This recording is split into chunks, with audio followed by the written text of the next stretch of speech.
Balita ditemukan tewas dengan sejumlah luka bakar di sebuah rumah kontrakan di kawasan Kosambi, Kabupaten Tangerang, Banten, Saudara. Polisi akhirnya berhasil menangkap pelaku yang diduga merupakan kekasih korban. Membahas kasus ini sudah bergabung bersama kami kriminolog dari Universitas Indonesia, Adrianus Meliala. Selamat petang, Mas Adrianus. Selamat petang, Mas Yasir. Melihat kasus ini, balita yang ditemukan tewas diduga dianiaya, apa yang bisa Anda baca dari kasus ini? Cukup sering hal ini terjadi dan Hmm. itu umumnya ketika orang dewasa yang menjadi pelakunya itu Hmm. melihat anak itu sebagai objek lemah untuk menjadi sasaran pelampiasan emosinya. Jadi ketika dia marah kepada pihak lain yang lebih kuat atau di mana pihak itu tidak mampu dia lawan, lalu kemudian dia lampiaskan kemarahan itu kepada pihak yang lebih lemah, dalam hal ini anak-anak. Ya, itu dalam bahasa psikologi disebut sebagai displacement. Jadi Hmm. dalam psikologi dikenal yang namanya mekanisme pertahanan diri. Ketika diri itu diminta pertanggungjawaban, dipersalahkan atau dianggap tidak becus, maka kemudian harga dirinya itu lalu menjadi at risk ya, atau Hmm.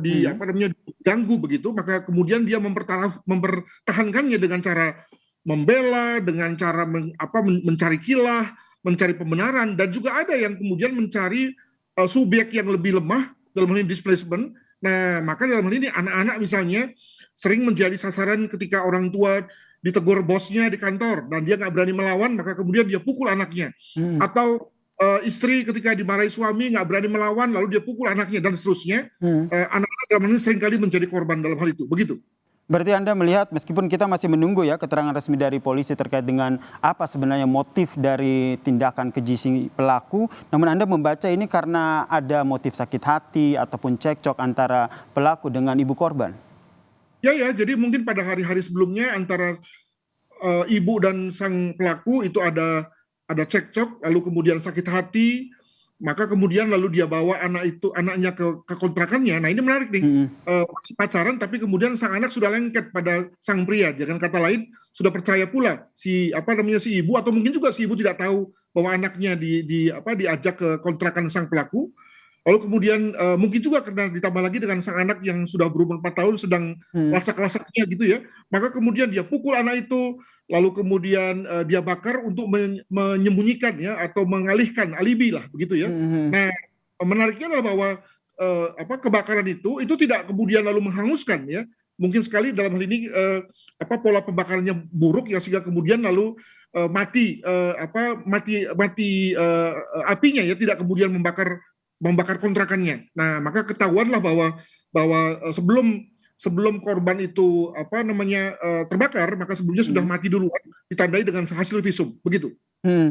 Karena kalau kita lihat dari hasil visum ini polisi juga menyatakan bahwa ada luka lebam begitu di sekujur tubuh korban. Apakah ini bisa terindikasi sebelum dibakar ini korban juga mendapatkan sejumlah penganiayaan dari pelaku? Kelihatannya begitu ya. Jadi Hmm. walaupun sudah ada luka bakar yang serius ya, kalau kita katakan dengan persentase, Hmm. maka masih bisa dibaca oleh dunia kedokteran forensik tentang lebam-lebam tersebut. Kenapa? Hmm. Karena lebam itu kan berarti pendarahan ya, pendarahan, ada darah membeku begitu, dan itu masih terlihat pada tubuh korban. Demikian juga pada jalan keluar masuk udara itu juga masih kelihatan tertekan, dan itu yang kemudian diperkirakan oleh dokter sebagai yang menyebabkan ada kematian. Hmm. Juga jangan lupa bahwa ada luka lebam di kepala yang diperkirakan itu ada pukulan mungkin Hmm. dari tongkat atau apa yang kemudian lalu mengakibatkan darah membeku pada kepala korban. Nah, sekali lagi bahwa ketika korban sudah meninggal, nah Hmm. untuk kemudian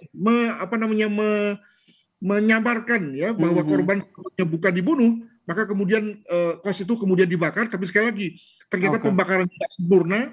Nah, kepolisian masih bisa mendapatkan jejak sang jasad si anak begitu. Hmm.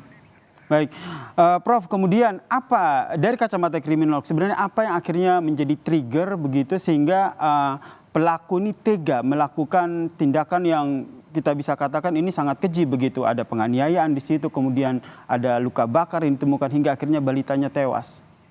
Kembali pada analisa ya, bahwa sebetulnya sang pelaku ini tengah mempertahankan egonya, tengah mempertahankan harga dirinya, maka ada kemungkinan pada waktu dia berkelahi atau bertengkar dengan pacarnya sang ibu korban, maka sang ibu korban misalnya mempertanyakan kapan saya dinikahi.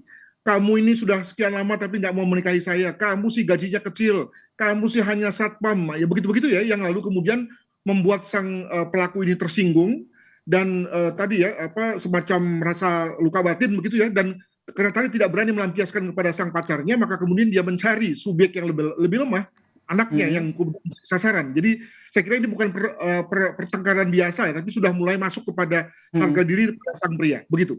Indikasi-indikasi seperti ini apakah bisa terbaca sehingga tentu ada antisipasi begitu dari seorang ibu ataupun seorang perempuan yang memiliki anak?